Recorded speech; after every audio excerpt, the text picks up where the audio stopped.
सीधे war zone से आपको वॉर रूम हम दिखाते हैं, क्योंकि जिस युद्ध के बारे में ये कहा जा रहा था कि ये तो चंद दिनों की बात है, वो 3 हफ्ते अपने पूरे कर चुका है। सबसे पहले वॉर अपडेट्स। युद्ध शुरू होने के बाद से ईरान लगातार अमेरिका के ठिकानों को निशाना बना रहा था, लेकिन इस बार उसने हिंद महासागर में मौजूद डिएगो गार्सिया की ओर मिसाइल दाग दी। ये अब तक का सबसे लंबी दूरी का हमला बताया जा रहा है, जिससे हालात और ज्यादा गंभीर हो सकते हैं। इजरायल ने तेहरान से लेकर बेरूत तक हमला तेज कर दिया है। हिजबुल्लाह के कई ठिकाने तबाह कर दिए गए हैं और दक्षिणी लेबनान के 15 किलोमीटर इलाके को खाली करने की चेतावनी भी दी गई है।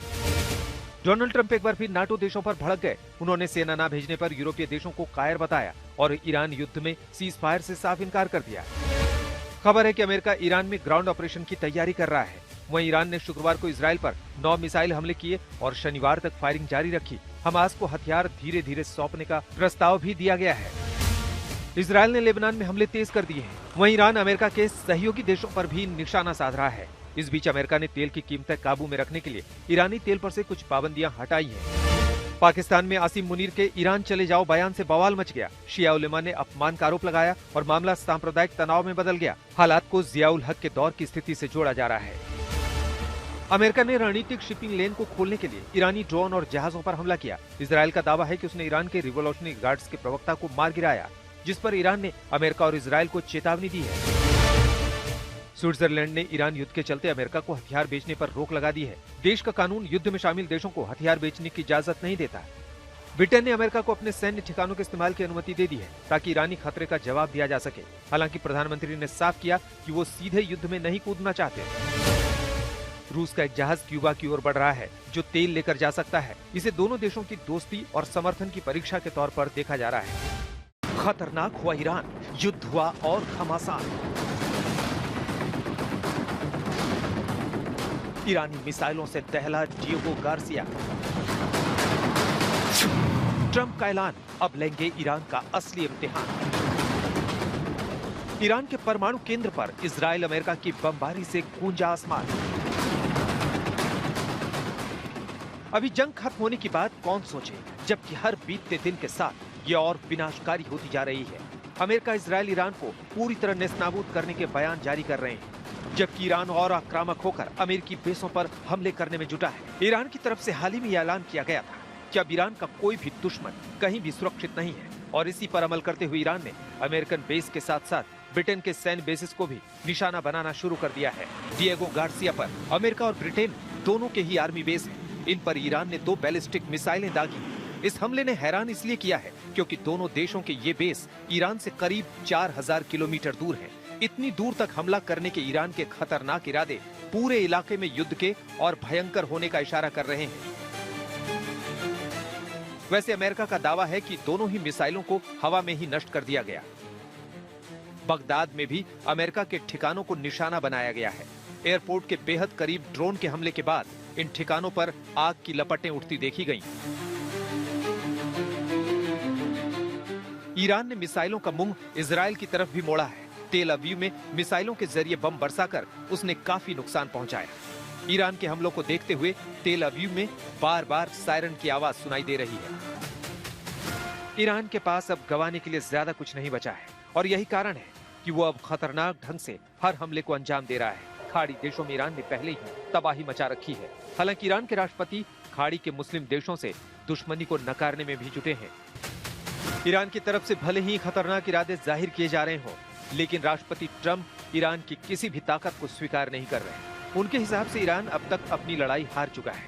Leadership is gone, the Navy is gone, the Air Force is gone, the anti-aircraft equipment that they have, the radar they have is all gone, everything's gone. The strait itself, the actual strait, how are you? Well, we've been hitting them awfully hard. I mean, I don't know if you can possibly get hit harder, but these are thugs and animals and horrible people. But you can't hit anybody harder than we've hit them. But I'm not surprised. They executed 3 young people for protesting. पहले Iran कह रहा था कि cease fire नहीं होगा। यही बात अब ट्रंप कह रहे हैं। हालांकि उन्होंने बातचीत का एक दरवाजा अब भी खुला रखा है। Well, look, we can have dialogue, but I don't want to do a ceasefire. You know, you don't do a ceasefire when you're literally obliterating the other side. We're not looking to do that. उधर Israel भी शांत नहीं बैठा है। Hezbollah के ठिकानों को निशाना बनाते हुए उसने शनिवार को बेरूत में एयर स्ट्राइक की। बमों की बरसात के बाद जगह जगह धुआं उठता दिखा। इन हमलों में 20 से ज्यादा लोगों की मौत हो गई, जबकि करीब 60 लोग घायल हो गए। कुल मिलाकर जंग के रुकने या किसी तरह के सीज फायर के फिलहाल कोई आसार नजर नहीं आ रहे। लेकिन इसी के साथ गैस और तेल को लेकर दुनिया की चिंताएं भी बढ़ती जा रही है। इस युद्ध को किसने किस मंशा के साथ शुरू किया था, कब क्या ऑब्जेक्टिव इसमें हासिल हुआ है, एक एक दिन इसका आकलन होता रहा है। वो युद्ध जहां पर पहले ही दिन कहा गया कि अमेरिका और इजराइल ने अपने ऑब्जेक्टिव को अचीव कर लिया, उसमें एक बहुत बड़ा सवाल परमाणु जो हथियार है उनको लेकर बना रहा, जो संवर्धित यूरेनियम है उसको लेकर बना रहा। आखिर वो संवर्धित यूरेनियम कहां है? क्या उसकी तलाश के साथ इस युद्ध के खात्मे का समय भी हो चलेगा? ये युद्ध किस दिशा में जा रहा है और कितना लंबा खिंचता दिख रहा है?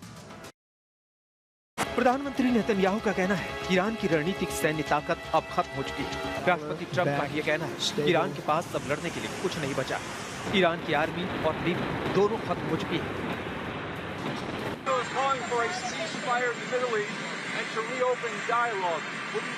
Well, look, we can have dialogue, but I don't want to do a ceasefire. You know, you don't do a ceasefire when you're literally obliterating the other side. They don't have a navy. They don't have an air force. They don't have any equipment. They don't have any spotters. They don't have anti-aircraft. They don't have radar. And their leaders have all been killed at every level. We're not looking to do that. लेकिन युद्ध तो अब भी जारी है। Iran लगातार पलटवार कर रहा है। आखिर ईरान के पास अभी कितने हथियार बाकी हैं? वायनेट की रिपोर्ट के अनुसार 460 बैलिस्टिक मिसाइल लॉन्चर्स के साथ की थी। 8 मार्च तक इनमें से सिर्फ करीब 150 ही ऑपरेशनल बचे थे, यानी उसकी कुल ताकत का लगभग 30% हिस्सा ही बाकी रह गया था।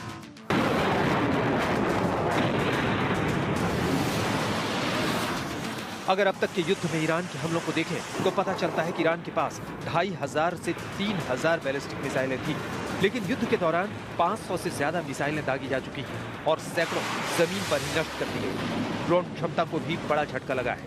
युद्ध से पहले हजारों की संख्या में ड्रोन मौजूद थे, लेकिन अब 2000 से ज्यादा ड्रोन इस्तेमाल या नष्ट हो चुके हैं।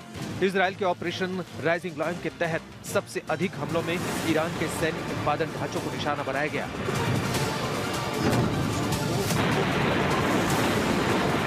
मिसाइल और ड्रोन बनाने वाली फैक्ट्रियां, स्टोरेज डिपो और सप्लाई चेन को व्यवस्थित तरीके से खत्म किया गया। इससे ईरान की नए हथियार बनाने की क्षमता को गहरा झटका लगा। ईरान ध्वस्त हो चुका है, इसमें कोई शक नहीं कि ईरान को बहुत जबरदस्त झटका लगा है। ईरान चाहे वो एयर हो, एयर डिफेंस वेपन्स हो, एयर सुप्रीमेसी हो, सब कुछ खत्म, नेवी हो, उनका न्यूक्लियर हो, उनके मिसाइल की तकरीबन 7% की क्षमता जो है उसको मारा गया, इंफ्रास्ट्रक्चर है सब। लेकिन जो जज्बा है, जो जोश है, जज्बा जुनून जिसे कहते हैं, उनका जो मनोबल है ईरानियों का, वो काबिले तारीफ। हालांकि यहाँ ये भी देखना होगा, यानी IRGC के प्रवक्ता ब्रिगेडियर जनरल अली मोहम्मद नईनी ने कहा था कि अमेरिका इजराइल के साथ चल रही जंग के बीच भी ईरान लगातार मिसाइल बना रहा है। अगर वाकई ऐसा है तो युद्ध अभी कई दिन और लंबा खिंच सकता है।